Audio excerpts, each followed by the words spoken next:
इतिहास सिर्फ गुजरे हुए कल की कहानी नहीं है।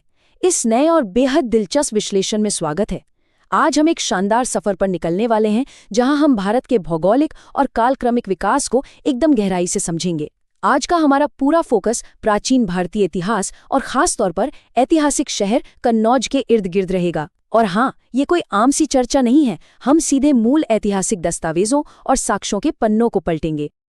अब आगे बढ़ने से पहले एक बड़ा ही बुनियादी सा सवाल मन में आता है, आखिर इतिहास पढ़ा ही क्यों जाए? मतलब अक्सर लोगों को लगता है कि ये तो बस राजाओं के उत्थान पतन, लड़ाइयों और कुछ नीरस सी तारीखों की एक लिस्ट है। लेकिन सच तो ये है कि ऐसा बिल्कुल नहीं है। मानव स्वभाव में हमेशा से ये जानने की बड़ी गहरी उत्सुकता रही है कि चीजें क्यों और कैसे हुईं। विज्ञान ने हमें कैसे का उत्तर दिया, लेकिन इतिहास उन मानवीय कार्यों के पीछे के क्यों को खोजने की एक लगातार कोशिश है। मशहूर इतिहासकार विल ड्यूरेंट का एक बड़ा ही शानदार नजरिया है, जो इस बात को एकदम साफ कर देता है। उनका कहना है कि सभ्यता असल में किनारों वाली एक नदी की तरह है। अक्सर होता यह है कि इतिहासकार सिर्फ नदी की धारा में बहने वाले खून यानी युद्धों और संघर्षों पर ही फोकस करते हैं, लेकिन असली इतिहास तो वो समाज है जो इन किनारों पर बसता है। वो लोग जो घर बनाते हैं, प्यार करते हैं, कला रचते हैं। तो आज के इस सफर का हमारा एजेंडा क्या है? बहुत ही सिंपल है। हम 5 हिस्सों में बात करेंगे। इतिहास का असली मतलब, भारत और कन्नौज के नाम, ऐतिहासिक साक्ष्य और उनकी चुनौतियां, भारतीय इतिहास के युग और अंत में घटनाओं का महाकालक्रम। चलिए बिना देरी किए पहले हिस्से से शुरुआत करते हैं, इतिहास का वास्तविक अर्थ। ये समझना बहुत जरूरी है कि हर पुरानी कहानी इतिहास नहीं होती। भारतीय विचारधारा में इतिहास शब्द का शाब्दिक अर्थ ही है ऐसा निश्चय ही था, यानी ये पूरी तरह से एक प्रामाणिक, सच में घटी हुई घटना है। दूसरी तरफ होता है आख्यान, जो असल में काल्पनिक या पौराणिक कथाएं होती हैं, जैसे जानवरों की वो कहानियां जो हमें कुछ सिखाने के लिए गढ़ी जाती हैं। ज्ञान बढ़ाने के लिए ये अच्छी हैं, लेकिन ऐतिहासिक स्रोतों के अनुसार हमें आख्यान और इतिहास के बीच एक बहुत ही स्पष्ट लकीर खींचनी चाहिए। अब बढ़ते हैं अपने दूसरे हिस्से की तरफ, जहां हम भारत और कन्नौज के अलग अलग नामों के बारे में जानेंगे। सबसे पहले बात करते हैं आर्यावर्त की। ये नाम तो सुना ही होगा। प्राचीन काल में आर्य जिस संगठित क्षेत्र में रहा करते थे, उसे आर्यावर्त कहा गया। लेकिन ध्यान देने वाली बात यह है कि ये पूरे देश का नाम नहीं था। ये मुख्य रूप से उत्तर भारत के सिर्फ उस हिस्से के लिए इस्तेमाल होता था जहां आर्यों ने शुरुआत में अपनी बस्तियां बसाई थीं। अब हिंदुस्तान शब्द को ही ले लीजिए। अक्सर लगता है ना कि ये बहुत ही प्राचीन नाम होगा, लेकिन स्रोतों से पता चलता है कि असल में ईरानियों ने सिंधु नदी का नाम बदलकर हिंदू रखा और उस पूरे इलाके को हिंदुस्तान कह दिया। और ये बड़ी ही रोचक बात है कि शुरुआत में हिंदुस्तान का मतलब पूरा भारत नहीं था, बल्कि ये केवल उत्तर भारत का वो हिस्सा था जो विंध्याचल पर्वतों तक फैला हुआ था। अच्छा, भारतवर्ष और इंडिया, ये नाम कैसे पड़े? भारतवर्ष नाम राजा दुष्यंत और शकुंतला के महान और पराक्रमी पुत्र महाराज भरत के नाम पर आधारित है। और इंडिया शब्द आया यूनानियों से, जिन्होंने सिंधु नदी को इंडू या इंडस कहना शुरू किया। आज हमारे संविधान में भी जो इंडिया दैट इज भारत लिखा है, वो इसी लंबी ऐतिहासिक यात्रा का ही नतीजा है। इस पूरी भौगोलिक चर्चा में मध्य देश का नाम बहुत अहमियत रखता है। ये गंगा यमुना का दुआब क्षेत्र था, जिसे प्राचीन काल में कान्यकुब्ज यानी आज के कन्नौज का ही पर्याय माना जाता था। कन्नौज का महत्व इसलिए इतना ज्यादा था क्योंकि 5वीं सदी से लेकर 12वीं सदी तक ये उत्तर भारत और कई बार तो पूरे भारत का सबसे बड़ा राजनीतिक केंद्र रहा। एकदम वैसा ही रुतबा जो गुप्त काल में पाटलिपुत्र का हुआ करता था। अब एक बड़ा सवाल उठता है, ये सब बातें हमें पता कैसे चलती हैं? सबूत क्या हैं? यही हमारा तीसरा हिस्सा है, ऐतिहासिक साक्ष्य और चुनौतियां। देखिए, इतिहास कभी भी हवा में नहीं लिखा जाता।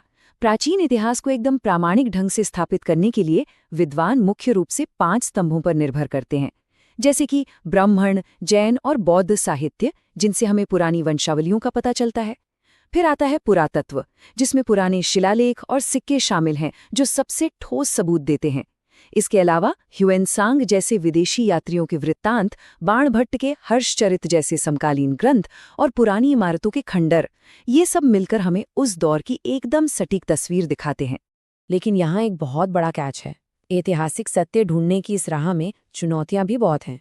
सबसे बड़ी चुनौती तो यही है कि अगर किसी झूठ को बार बार दोहराया जाए तो वो सच का रूप ले लेता है। उदाहरण के लिए रोम के सम्राट नीरो की वो मशहूर कहानी। पूरी दुनिया में ये बात फैली हुई है कि रोम जल रहा था और नीरो बंसी बजा रहा था, लेकिन ऐतिहासिक तथ्य क्या बताते हैं कि उस वक्त नीरो रोम से 50 मील दूर था। और सबसे मजेदार बात, 16वीं सदी से पहले तो बंसी का आविष्कार ही नहीं हुआ था, लेकिन उसके खराब चरित्र की वजह से इस झूठे आरोप को इतिहास का हिस्सा मान लिया गया। यही मिथक वाली चीज हम भारतीय इतिहास के संदर्भ में भी देख सकते हैं। कन्नौज के शासक महाराज जयचंद को लेकर कुछ इतिहासकारों ने आरोप लगाया कि उन्होंने पृथ्वीराज चौहान पर हमला करने के लिए मोहम्मद गोरी को बुलाया था। ये पूरी कहानी मुख्य रूप से पृथ्वीराज रासो पर टिकी है, लेकिन अगर आप स्रोतों को गहराई से देखेंगे तो साफ पता चलता है कि ये आरोप पूरी तरह से अप्रमाणित है। इतिहास में सच्चाई की जांच एकदम तटस्थ होकर होनी चाहिए, सुनी सुनाई बातों पर नहीं। और यही वजह है कि हम बिना किसी का पक्ष लिए केवल ठोस साक्ष्यों का विश्लेषण कर रहे हैं। आइए अब चौथे हिस्से में चलते हैं और भारतीय इतिहास के अलग अलग युगों को डिकोड करते हैं। मूल स्रोत से लिया गया ये ट्री डायग्राम देखिए। ये एकदम सटीक तरीके से दिखाता है कि कैसे विद्वानों ने समय को प्रागैतिहासिक और ऐतिहासिक युगों में बांटा है। इतिहास के इतने बड़े महासागर को छोटे और आसानी से समझ आने वाले हिस्सों में बांटने का इससे बेहतर तरीका कोई और हो ही नहीं सकता। इस ढांचे को अगर थोड़ा और करीब से समझें तो प्रागैतिहासिक काल यानी सिंधु घाटी सभ्यता करीब 3000 ईसा पूर्व से शुरू होती है। इसके बाद आता है ऐतिहासिक युग, जिसे 4 मुख्य भागों में बांटा गया है: वैदिक और पौराणिक काल, फिर प्राचीन या हिंदू काल, उसके बाद मध्यकाल जिसमें राजपूत काल और मुस्लिम काल दोनों आते हैं, और अंत में हमारा आधुनिक काल जो 1707 ईस्वी से शुरू होकर आज तक चल रहा है। ये एक बहुत ही कमाल की रूपरेखा है जो पूरी टाइमलाइन को दिमाग में सेट कर देती है। और अब हम पहुंच गए हैं अपनी आखिरी और सबसे दिलचस्प पड़ाव पर, घटनाओं का महाकालक्रम। ये जो दस्तावेज है ये भारतीय इतिहास की कुछ बहुत ही खास और युगांतरकारी घटनाओं की लिस्ट है। देखिए, इतिहास को रटना नहीं है, बल्कि हमें ये समझना है कि कैसे एक घटना ने दूसरी घटना की नींव रखी। आइए इस पूरी लिस्ट को एक बहुत ही शानदार टाइमलाइन में पिरोते हैं। हमारी ये टाइमलाइन शुरू होती है 3000 ईसा पूर्व की शानदार सिंधु घाटी सभ्यता से, जहां उस जमाने में भी कला और विज्ञान अपने चरम पर था। इसके बाद 2000 ईसा पूर्व के आसपास वैदिक काल की शुरुआत होती है। फिर 563 ईसा पूर्व में गौतम बुद्ध का जन्म हुआ, एक ऐसी घटना जिसने भारत में आध्यात्मिक चिंतन की पूरी दिशा ही बदल दी। और फिर 322 ईसा पूर्व में चंद्रगुप्त मौर्य के नेतृत्व में मौर्य वंश का उत्थान हुआ, जिसने पूरे राजनीतिक नक्शे को ही बदलकर रख दिया। फिर जैसे ही हम मध्यकाल में कदम रखते हैं, सत्ता के समीकरण बिल्कुल बदल जाते हैं। 711 ईस्वी में मोहम्मद बिन कासिम का सिंध पर हमला एक बहुत बड़ा टर्निंग पॉइंट था। इसके बाद 1192 ईस्वी में तराइन के युद्ध में मोहम्मद गोरी के हाथों पृथ्वीराज चौहान की हार से उत्तर भारत में बहुत बड़े बदलाव देखने को मिले। और फिर 1526 ईस्वी में बाबर का आना और मुगल साम्राज्य की स्थापना, जिसने भारत के अगले कई 100 सालों के इतिहास की दिशा ही तय कर दी। और अंत में आधुनिक काल की ओर आते हैं।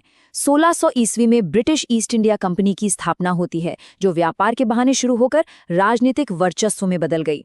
1757 के प्लासी के युद्ध ने अंग्रेजी शासन की जड़ें एकदम मजबूत कर दी और फिर इसके खिलाफ फूटा 1857 का पहला स्वतंत्रता संग्राम।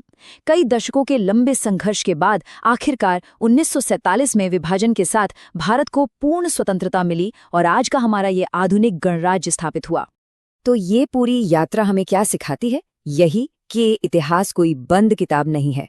विज्ञान और कला की तरह ही इतिहास भी सत्य की एक लगातार चलने वाली खोज है। अपने पूर्वाग्रहों को किनारे रखकर जब हम निष्पक्ष साक्ष्यों का विश्लेषण करते हैं, तभी हम अपने असली अतीत को जान पाते हैं। तो आज एक बड़ा सवाल छोड़कर जाते हैं। भविष्य में होने वाली नई खुदाई और नए साक्ष्यों से इतिहास का कौन सा नया और छिपा हुआ सच सामने आएगा? इस सफर में साथ बने रहने के लिए बहुत बहुत शुक्रिया। सीखते रहिए और हमेशा तथ्यों की गहराई में जाने की कोशिश करते रहिए।